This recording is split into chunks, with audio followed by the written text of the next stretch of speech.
Welcome to episode 3 of She Built This. I wanted to talk to you today about a subject that comes up quite a lot with my one-to-one clients and even the group clients. The subject is the MRI didn't lie, but it didn't help. Now, to caveat this with some overview of MRIs are very, very useful, and they do help us to understand what's going on.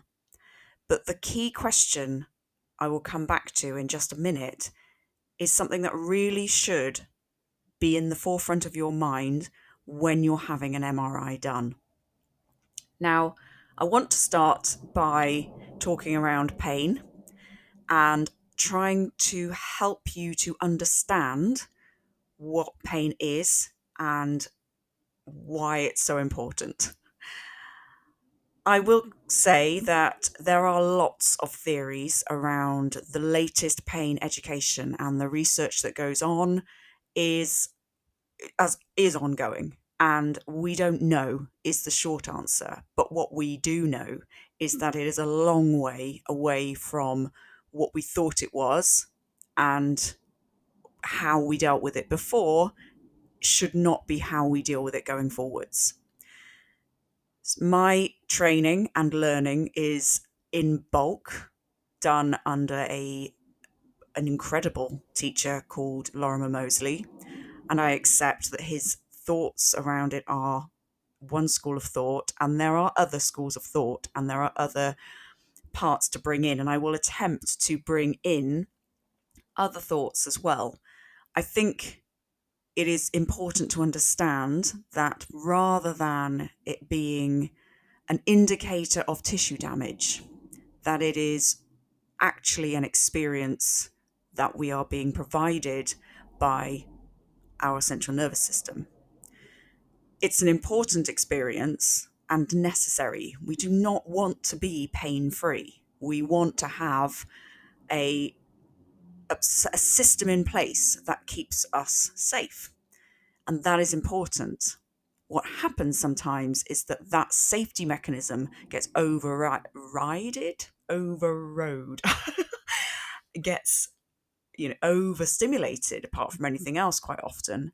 And we end up with this experience that causes us to go outside of where the pain started.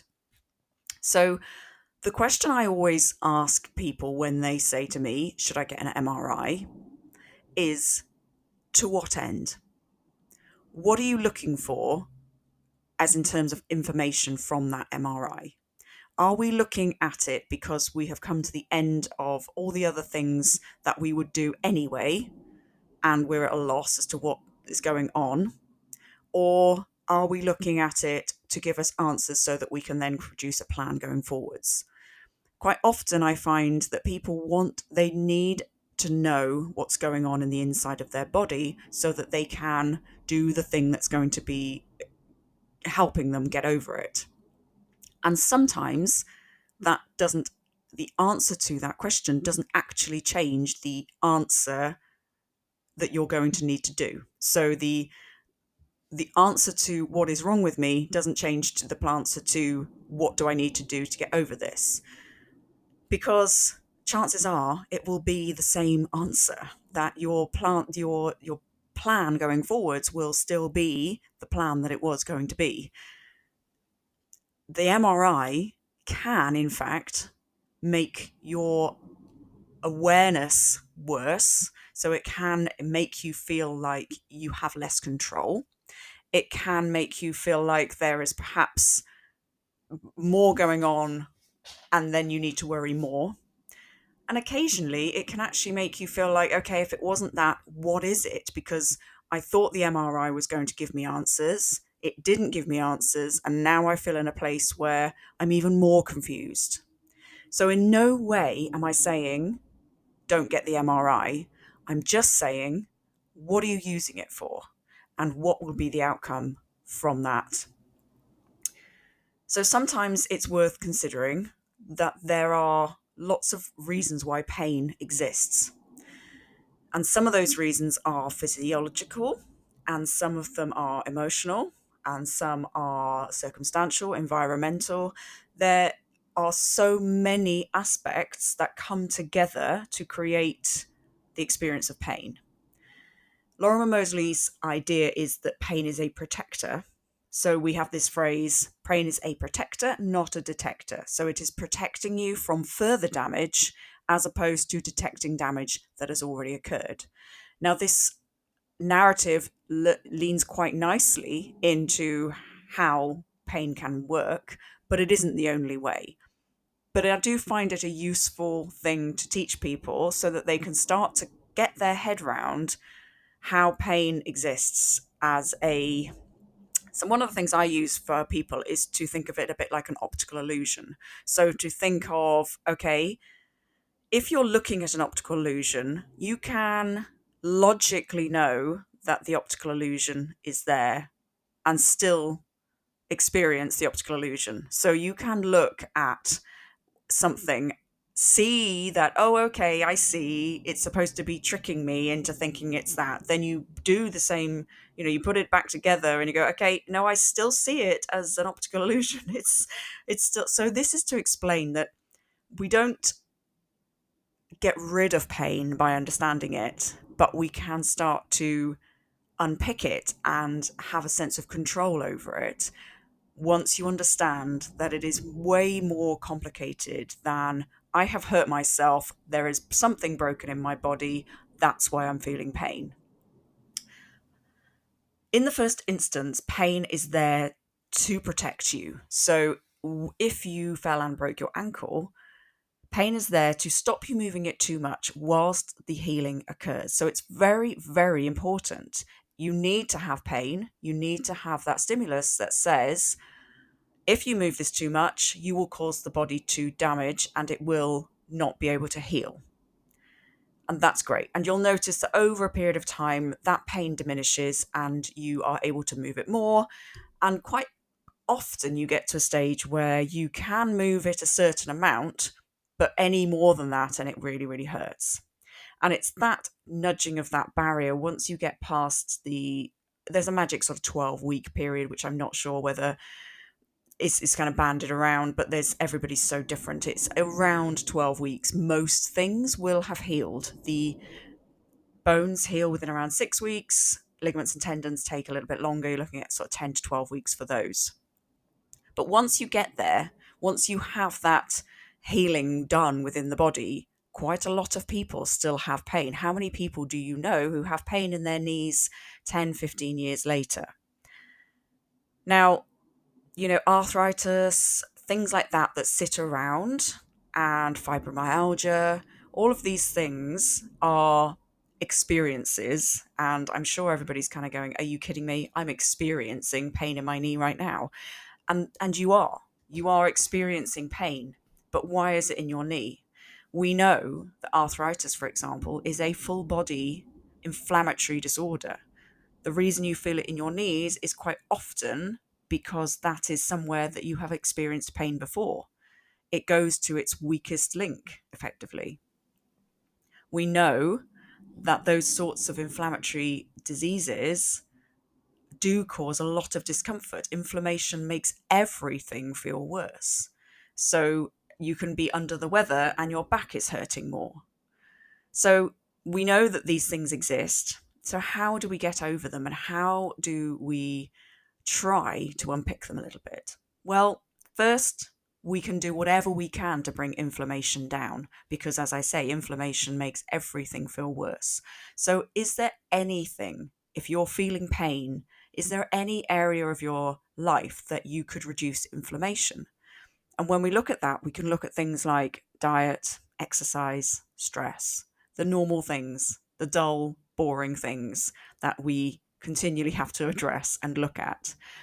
But I cannot tell you the impact of addressing these things on your level of pain.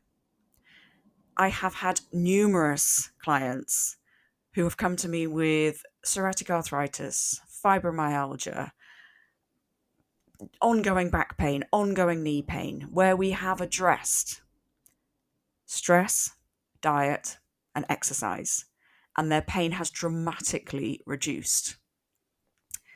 Do you want to be pain-free? Can you be pain-free? Possibly, for sure. I think it is possible. I think it takes a lot of work, and you are going to be fighting subconscious points of view all the time. There are things where you can hear, oh, CrossFit makes my knees sore, and that is enough, particularly from a person of influence, that is enough to have that seed planted that as soon as you start to feel knee pain, you're going to move towards a feeling of, oh, okay, this was inevitable. This was always going to happen. So, of course, I've got knee pain. And this, I can't stress enough that I am not saying anybody is ever making any pain up. Every single person experiencing pain is absolutely experiencing real pain. There is no such thing as made up pain. It's like saying we've got made up vision. You don't have made up vision. You're seeing what you're seeing, but you're seeing it through a lens that your brain has influence over. You can apply the same things that I'm saying about pain to the way you see life, whether you see it through a lens of every day is a great day, I'm so lucky, everything's going really well for me, or you can see it through a lens of I always lose at everything. Why does this ever always happen to me? Everything's going badly. So looking at pain in exactly the same lens, of course I was going to get back pain. My mum had back pain. When am I going to get the results from my MRI so that I can understand what's wrong with me and I can fix it? Or you can choose to think, okay, my mum had back pain. It's not set in stone that I will also follow that pattern. Back pain is really not a very genetically passed on thing. In fact, low back pain is so difficult to diagnose that they actually have a name for non-specific low back pain because it's really, really hard to get to the grip of what is actually causing it. And if we can't get to grips with exactly what's causing it, how on earth can that be genetic? And then you can think, okay, I have knee pain. It would be great to understand more about what is causing it, but I also know that I can do lots of things to improve it. I can improve my diet, I can exercise a bit, and I can reduce as much stress as possible. Now, if you've done all of those things and you still feel that an MRI is the place to go, then absolutely, I'm not going to be here saying don't get one.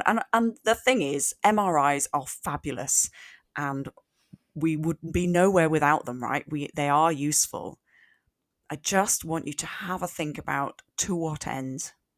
Am I having an MRI because I know I broke my wrist and I want to make sure that it's fixed? Or am I having an MRI because I've had knee pain for quite a long time? I want to understand what's wrong. There's no way on earth I would have an arthroscopy or any surgery on my knee, but I want to know the exercise routine that I can do to make it better. I would question whether you're going to get the answer you want. The other thing to bear in mind is the huge amount of evidence that we have around knee pain and people with degenerative problems and people without degenerative problems. And there is no correlation between the amount of pain felt and the amount of degeneration.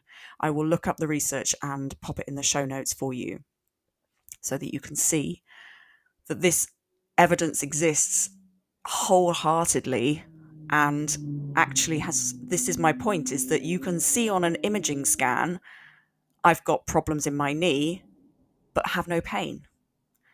Or you can have very little pain and have huge problems. Or you can have no problems at all, have a huge amount of pain and be left even more worried, confused, and not sure of your outcome.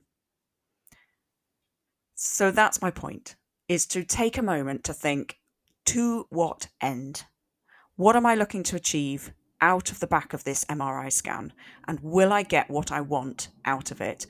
Or can I do everything in my power to get the outcome without needing an MRI scan? Because will it actually give me what I want to know?